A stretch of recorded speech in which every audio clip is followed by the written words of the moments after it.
Hello guys, back again. What will this be?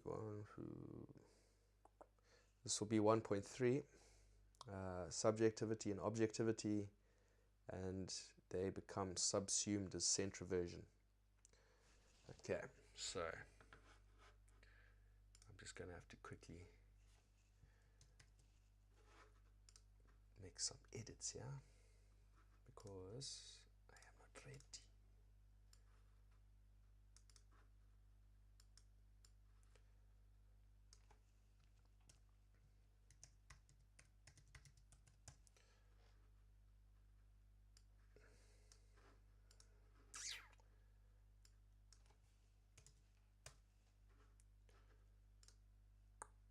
Okay, centroversion, that's where we're going.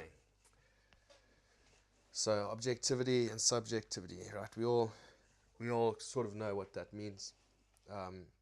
Subjective is like your feelings, your emotions, your how you are affected by a certain object. Now, an object is meant to be stripped of all of those emotions, and you're meant to be able to relate objects to each other without all the emotion attached to it. So a quick example is Donald Trump. You show me a picture of Donald Trump and my subjective reaction is, fuck, I love this guy. Feels good. You show a picture of Donald Trump to a lefty and they just like, it's rage and they don't feel good. So Trump is an object. He's just a bloke. He's the president of the United States. He's a man. He's an object. But then we have a subjective reaction to him. And so I'm a subject of the world because I react to the world a certain way, and it's different to the way everyone else reacts. So we have an intersubjective world, right? Because everybody's a different subject. And in theory, the underlying facts are all the same for each of us. So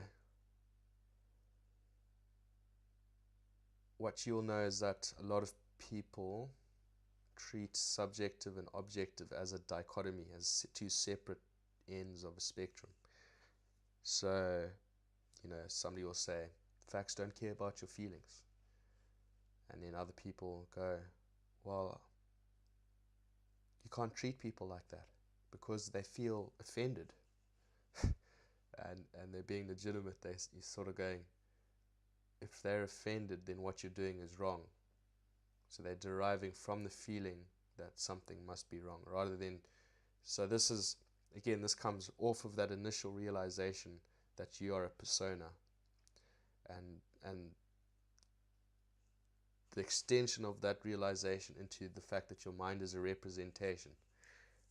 So if you realize your mind is a representation, you might go, well, I can't trust my subjectivity and I can't trust my objectivity. Whereas if you are completely sold by your perceptions, you just unquestionably trust your subjectivity and your objectivity. And depending on the situation, you'll say, oh, but I'm offended. And in the next situation, you say, you've got to be objective. That's not a fact. Like if you say free trade isn't always fair, and they just go, no, that's not the facts. These are the facts.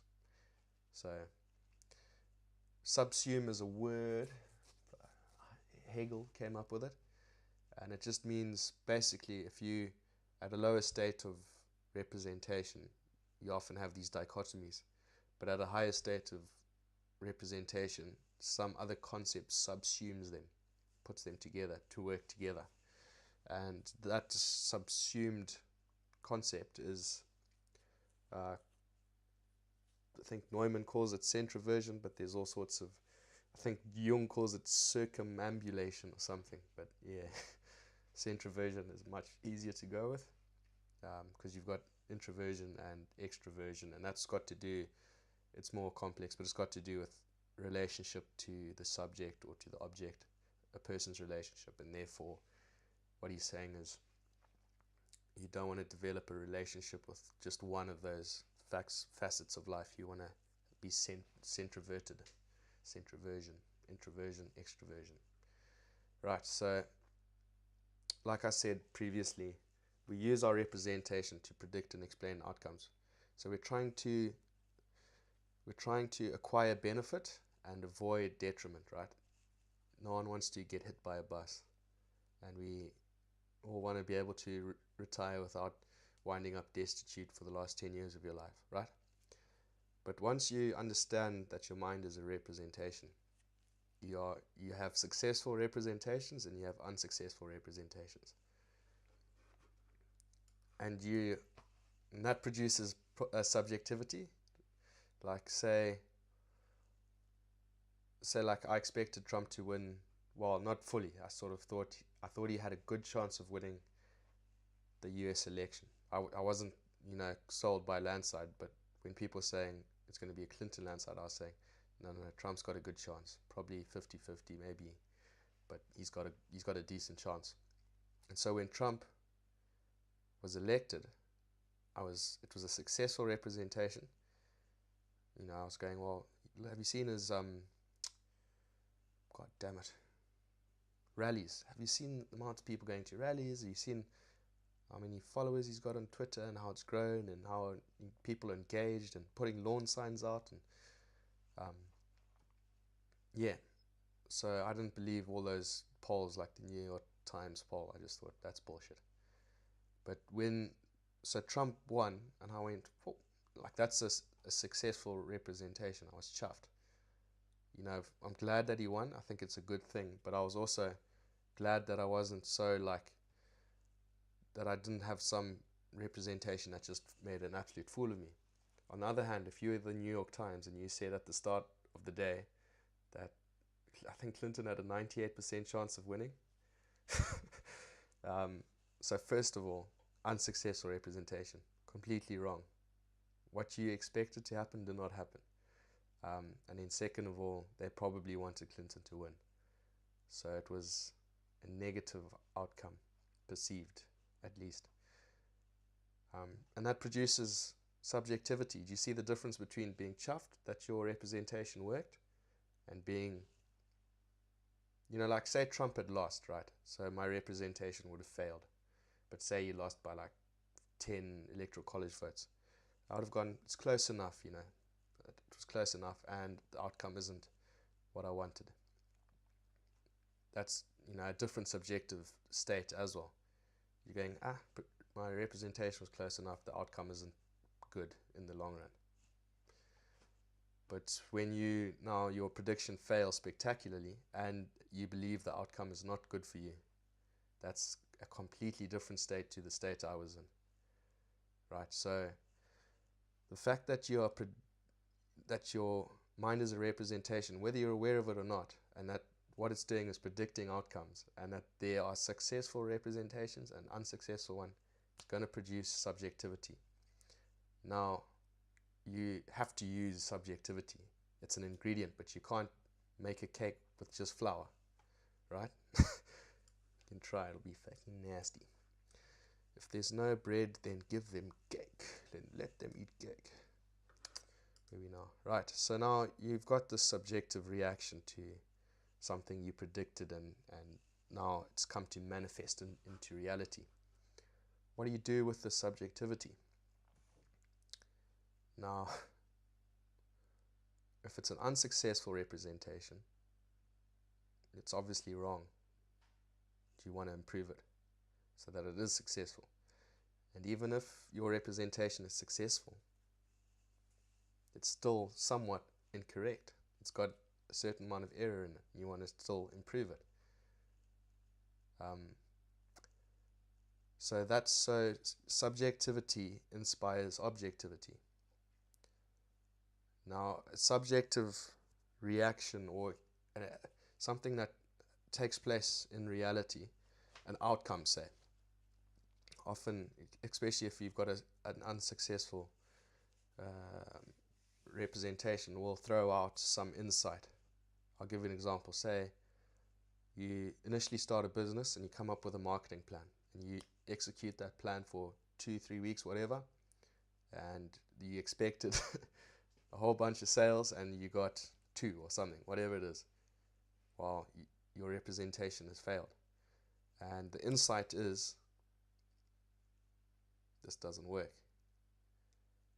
Now that is not consistent with the beliefs that made you act and go and try and sell your product, right? And now so you've got this anomaly, and you've got your beliefs, and now you have to work. You've got to try and make everything consistent by booting out beliefs or altering beliefs, and trying to find more knowledge, additional knowledge, and so on and so forth, and incorporating that insight that came from action, right? So, rationality is about making sure the things you believe are consistent with each other, right? Rationality has there's various definitions, and there's the rules of logic and so on and so forth. But if you look at what are the rules of logic, they make you better at being consistent with your beliefs. So say you now readjust your representation, and maybe what you now come to believe is, well, I had it wrong. I'll give you an example. When I started up trying to sell Irrigator, which is like a garden care product, initially I thought I'll just go and knock on doors, and if there's a 5% success rate, and I knock on 500 doors, 25 sales. We can do business. Costs are below revenue, good, profit. In reality, I didn't make a single sale. Got people interested, gave them contact details and info, but it's not what I thought would happen. So what happens is you take that into account. You go, yeah, my marketing plan was wrong. You come up with a different plan. What I'm going to do is I'm going to go to irrigation stores and lawn mowers and irrigation repairmen and installers and so on and so forth. And I'm going to present the product to them. And so you have a new plan, and you do that for 3 weeks. And you drive around town and talk to people, and you expect, if maybe less successful, or maybe also 5% success rate, but they'll be repeat customers rather than one-off customers. Better plan. So you go and do that, and same thing. Get a lot of interest, but no actual sales come through, or maybe 10 sales come through, and that sale doesn't repeat. So you go, they must have had a hard time selling it like I did, and then you come up with another plan. So so basically taking an insight and making it consistent with your current beliefs produces a new mode of action, or actions, right? Because you've got plans for a whole bunch of things, but it produces, and this is not like something you have to sit there and write plans out. It's the way your mind works. So produces action, and what does that present? That creates outcomes, which gives you a subjective reaction. Right, so I'm going to explain centroversion. So say the higher up the line you go, the better your representation, and therefore the better it fits with reality. There's still a mismatch, but the mismatch is less. And so on the left you have, say, that's better objectivity to your representation, and on the right, better subjectivity. So you've done something, and it produces a subjective reaction in you, right? And it's pretty low down and blah blah. Well, that produces actions, produces another reaction, and you get more contented with life as you cycle through. Like this is hundreds and hundreds and hundreds of reactions and actions and reactions and actions. So the more you go through this, the better life gets. Like your subjective feeling is better. Now, I'm not talking about necessarily emotions. You still get angry, you still get frustrated, and you still have the same emotions. But the underlying feeling of them is like a more contentedness about life, less urgency. Whereas you see people they might be happy, but they're really neurotic. Underlying, they're very unhappy. So they want to have a good weekend, and then you're dragging your feet because you don't really, and then they get really frustrated with you. Come on, it's my weekend. Let's get going. Let's get in the car. Let's go. Whoa. So they once you get on the road, they're happy, but they're very neurotic under the surface. right? And so it's just,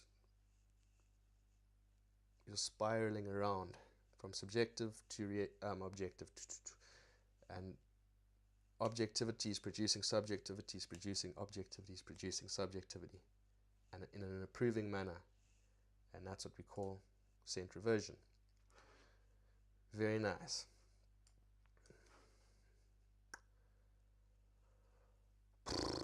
I'm pretty sure I was going to say something at the end of this,